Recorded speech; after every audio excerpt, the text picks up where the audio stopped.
Olá pessoal, estamos aqui sexta-feira em mais uma live sobre direito tributário. Eu sou Marcelo Magalhães e vou aqui bater um papo com vocês sobre o imposto de renda e a contribuição social sobre o lucro líquido. No dia 25 de maio a gente vai ter um seminário presencial aqui em Recife e esse seminário também vai ser transmitido via internet e eu vou aqui dar uma palhinha do que vai ser o início desse nosso seminário, tá joia? Bom, primeiro de tudo, né, nós vamos falar de imposto sobre a renda. Algumas premissas sobre o referido tributo é necessário serem descritas nesse momento.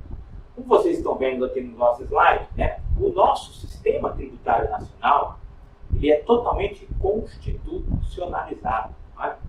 Ou seja, a norma padrão de incidência dos tributos está contida de uma forma direta ou indireta na Constituição. Não é? O nosso sistema ele é rígido, é um sistema rígido, diferente da maioria dos sistemas tributários de outros países. Né? O nosso aqui ele é muito específico. Né?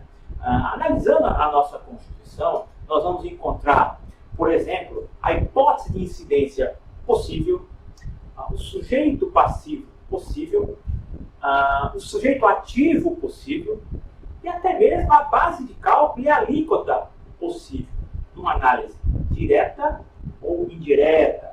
O professor Roque Antônio Carrasa, professor da PUC, professor titular da PUC, foi meu professor, inclusive, no mestrado, ele nos ensina isso no seu magistral curso constitucional de direito tributário.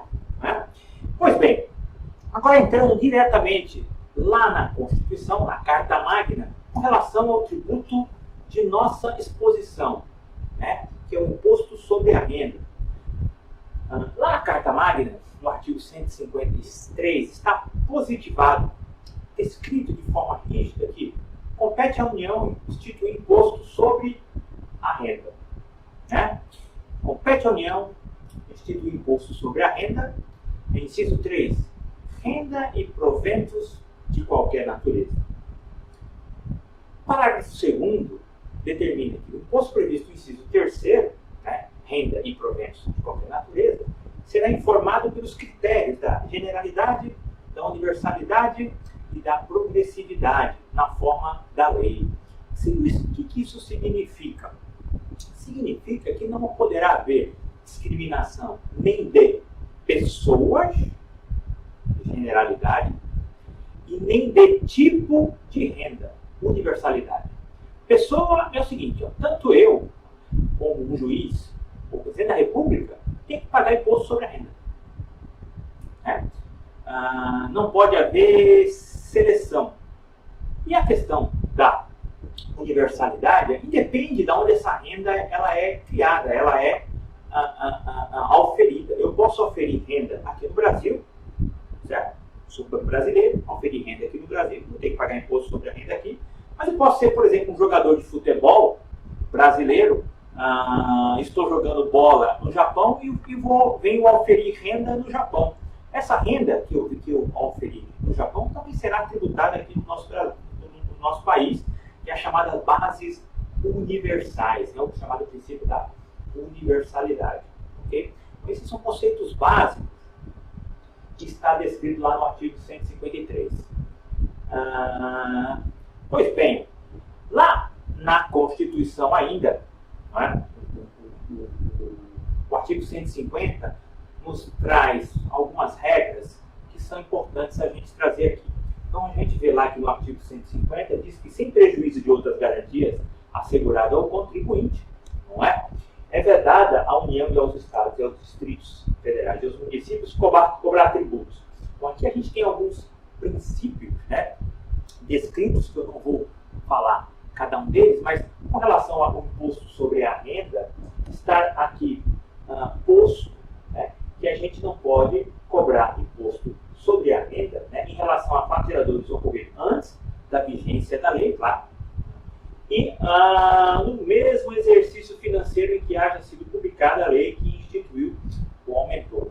Ou seja, eu tenho que respeitar, não é, o princípio da anterioridade. Um imposto que foi uma lei que majorou, por exemplo, a base de cálculo do imposto sobre a renda, no ano de 2007, por exemplo, só vai poder ter vigência a partir, né, e eficácia a partir de 2018. Ok? Pois bem, com relação a isso, com relação ao imposto sobre a renda, né, o que é renda? Vou passar a pena. O que é renda? Né? Existe um conceito constitucional de renda? Né? Bom, veja só, renda é necessariamente um acréscimo patrimonial. Né? Eu tenho um patrimônio de 100 num determinado período. Esse patrimônio varia positivamente para 150. Isso significa que ocorreu uma variação patrimonial positiva de 50. Ocorreu o acréscimo patrimonial. O patrimônio subiu de 100 para 150. 50 é o meu acréscimo patrimonial. Ok? Agora, para as empresas, como é que eu faço essa mensuração? A gente vai falar agora. Né? Antes da gente entrar aqui em relação às empresas, apenas para definir, na minha dissertação de mestrado, eu deixei lá posto, né, e acompanhando a melhor doutrina, de que existe um conceito constitucional de renda. O que é renda? A Constituição diz, não de forma explícita, mas de forma implícita. Se a gente fizer um estudo, né, e analisando lá todos os artigos do sistema constitucional tributário, a gente consegue extrair dos textos positivados nessa norma padrão um conceito mínimo de renda. Ok? Como eu disse, diretamente da Constituição eu consigo dizer que renda é necessariamente um acréscimo patrimonial. Renda é um plus ao patrimônio, tanto das pessoas físicas como das pessoas jurídicas. Pois bem, a Constituição, lá no seu artigo 146, fala que as normas gerais de direito tributário vão regular, né, o nosso sistema, criando normas gerais, tais como prescrição, decadência, fato gerador, crédito, e aí vai. Né? E essa lei, essa norma geral de direito tributário, famosa, é o Código Tributário Nacional, é a Lei 5.173. Lei 5.173, que foi aprovada lá nos anos 60, 1966, na época lei ordinária, porém recepcionada pela atual Constituição de 88 como lei complementar. Não é? Como lei complementar. E o artigo 43 do CTN, do Código Tributário Nacional, regula, fala, não é? Procura definir, não é? O que é renda. Então veja lá no artigo 43 do Código Tributário Nacional, está lá positivado que o imposto de competência da União sobre rendas e proventos de qualquer natureza tem como fato gerador a aquisição da disponibilidade. Renda é disponibilidade, dois tipos, econômica ou jurídica. Da disponibilidade econômica ou jurídica. De renda, assim entendido do capital, do trabalho, da combinação de ambos, e de proventos de qualquer natureza. Né? Olha só, aqui analisando o artigo 43, vamos lá. O que é renda? Renda é disponibilidade. Renda é disponibilidade econômica ou jurídica. Então vamos lá, fazendo uma interpretação não literal, mas uma interpretação sistemática, analisando todo o sistema, né? Trazendo a Constituição, Código Tributário Nacional e aquilo que a gente estuda, aqui a gente sabe o que a doutrina brasileira nos ensina, não é? disponibilidade econômica ou jurídica, em minha concepção, é mais ou menos o seguinte, né? Eu também como contabilista, eu invoco lá a ajuda da contabilidade, tá certo? Eu faço uma venda a prazo, né? Faço uma venda a prazo, credito receita e debito o meu contas a receber. Não recebi ainda, apenas tenho lá um direito, creditei receita e debitei a conta de ativo, tenho lá um valor a receber. Para mim aquilo é disponibilidade jurídica, ok? No mês seguinte, o cliente vem e me paga. Aí nesse caso ocorreu a disponibilidade econômica. Ah, Marcelo, parece meio óbvio isso, né? Na verdade, alguns doutrinadores dizem isso que eu estou dizendo. Eu disse isso em minha dissertação de mestrado. Mas, por exemplo, o professor Ricardo Maria de Oliveira, que é um dos grandes doutrinadores em matéria de imposto de renda do nosso país, ele não fala isso não. Ele diz o seguinte, olha, a disponibilidade jurídica é toda a disponibilidade. Venda a prazo ou venda à vista, eu tenho uma disponibilidade jurídica. E na opinião de Ricardo, disponibilidade econômica seriam aqueles ganhos não tutelados pelo direito. Por exemplo, uma determinada entidade explora a atividade de jogo do bicho, por exemplo. Né? Eles obtêm renda. Né?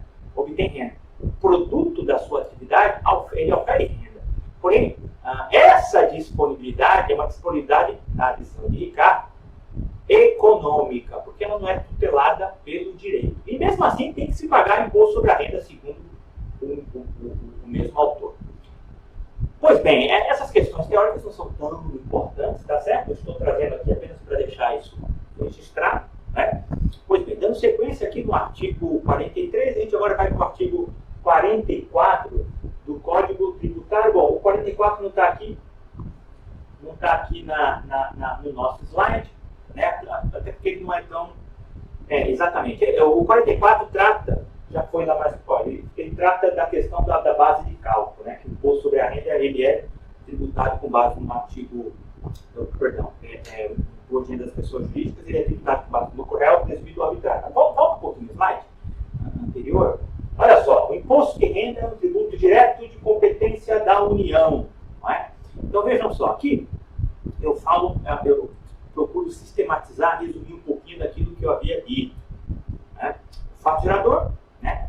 Que é a hipótese de incidência do imposto de renda é a disponibilidade econômico-jurídica. Né? E a gente aqui dá o conceito de disponibilidade econômico-jurídica. Né? No próximo slide, apuração do imposto de renda, lá o artigo 44, né? O artigo 44 fala sobre a base de cálculo do imposto sobre a renda das pessoas jurídicas, no caso, né? Que é o lucro real, o lucro presumido e o lucro arbitrário. Essas são as três modalidades de tributação atualmente existentes para os nossos tributos. Alguns autores entendem que haveria uma quarta, que seria o simples. Eu não imputo o simples aqui nessa classificação, porque na verdade o simples é uma forma de tributação não só do imposto sobre a renda, mas de todos os demais tributos. Hiromi Iguchi, se a gente pegar o livro dele, Imposto de Renda das Empresas, o saudoso Hiromi Iguchi, grande conhecedor do imposto sobre a renda, ele imputa mais uma nomenclatura que é a do simples. Ok? Pode passar. Pois bem, olha só. É claro, o objetivo aqui não é antecipar todo o seminário que vai ocorrer lá no dia 25 de maio, né, de 2018, daqui a 2 semanas. É apenas para dar uma pincelada, para mostrar para vocês o que é que a gente vai trazer nesse dia, né, para discutirmos. Pessoalmente, aqui em Recife, e também ao vivo, né, pelo meio do Facebook, pelo meio das redes sociais. Tá certo? Mas como eu disse, o sobre a renda é necessariamente um acréscimo patrimonial, um plus do patrimônio. A relação às pessoas físicas é muito simples. Pega a declaração de imposto de renda do período anterior, pego a declaração de imposto de renda do período atual que estou fazendo, verifico se houve variação patrimonial ativa, essa variação ela está sujeita à incidência do imposto de renda. Claro que pode ser que algum tipo de aferimento de renda ou de algum ganho esteja isento. Por exemplo, um trabalhador que trabalhou por 20 anos numa empresa e recebeu o seu FGTS, né? Essa tributação, esse ingresso de FGTS não será tributado, né? Um profissional liberal que distribuiu lucro da sua empresa e esse dividendo que veio direto para o seu patrimônio, ele também não tem tributação, ele tem uma chamada isenção sobre esse ganho, né? Agora, as pessoas jurídicas necessitam da ajuda de uma outra ciência, que é a chamada ciência contábil, ok? Eu tenho que trabalhar com a contabilidade, eu tenho que ter ajuda aí dos contadores, dos amigos contadores, desses profissionais que são essenciais nas empresas, aplicando de forma correta a chamada ciência contábil. Olha só, a questão do conceito de lucro real, né? O que é o lucro real? O lucro real é o lucro líquido, né, do período apurado na escrituração comercial, denominada lucro contábil, né? O lucro contábil é o verdadeiro lucro, é o lucro de fato, ajustado por adições e exclusões. Então, eu pego o lucro contábil, aquele apurado na contabilidade, não é? Aquele que a empresa adotou para apurá-lo, todos os princípios fundamentais de contabilidade, regras do IFRS, regras internacionais que agora nós somos obrigados a reconhecer nesse balanço, né? E nós chegamos no lucro contábil. O fisco, ele tem interesses diferentes, ele não tem os mesmos interesses que os sócios das empresas, bancos e a sociedade em geral. O fisco quer a sua parte, não é? A sua parte, ele está vinculado à lei, à legalidade, à Constituição, ao Código Tributário, enfim. Então, o fisco criou regras, né? Criou regras, lógico, por meio de lei, né? Assessorando o Congresso Nacional, como deve ser feito. E lá atrás, em 76, 77, ele foi publicado o Decreto-Lei 1598 de 77. Esse Decreto-Lei 1598 de 77, de 41 anos atrás, né, ele nunca teve tão vigente como hoje. Né? Foi alterado pela Lei 12973, e quando a gente quer estudar imposto de renda, tem que ir lá no Decreto-Lei 1598 de 77. E o Decreto-Lei 1598 de 77, ele traz esse conceito que eu estou dizendo, né? Lucro contábil, faço o ajuste das chamadas despesas indedutíveis, adiciono no LALUR, que também foi criado por 1598, e faço a exclusão de eventuais receitas que não são tributadas. Por exemplo, o resultado de equivalência patrimonial. Pois bem, e registro lá no livro de apuração do lucro real. Já o lucro presumido, que é uma outra forma de apuração do imposto sobre a renda, ela não tributa o lucro contábil, o resultado verdadeiro. Né? Como o próprio nome diz, o lucro presumido, eu faço uma presunção de que um pedaço da minha receita é lucro. Um pedaço da minha receita é lucro. É uma chamada presunção legal, ok? Me parece que essa sistemática do lucro presumido, ela não é constitucional se fosse imposta pelo legislador. Mas ela não é imposta. O contribuinte opta pelo lucro presumido, né, se ele quiser.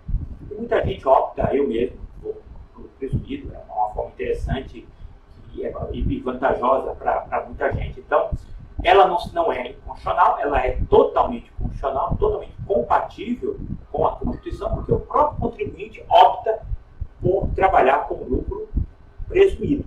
Okay? Agora, apenas a nível de hipótese, né? Se por acaso viesse uma lei dizendo, olha, tais e tais e tais empresas são obrigadas a ir para o lucro presumido, essa norma seria inconstitucional. Por quê? Bom, aquela velha história. Nossa Constituição ela é estritamente rígida, não é? E o conceito existe um conceito constitucional de renda, que inclusive o próprio Supremo Tribunal já vem reconhecendo nos últimos 40, 50 anos. Não é?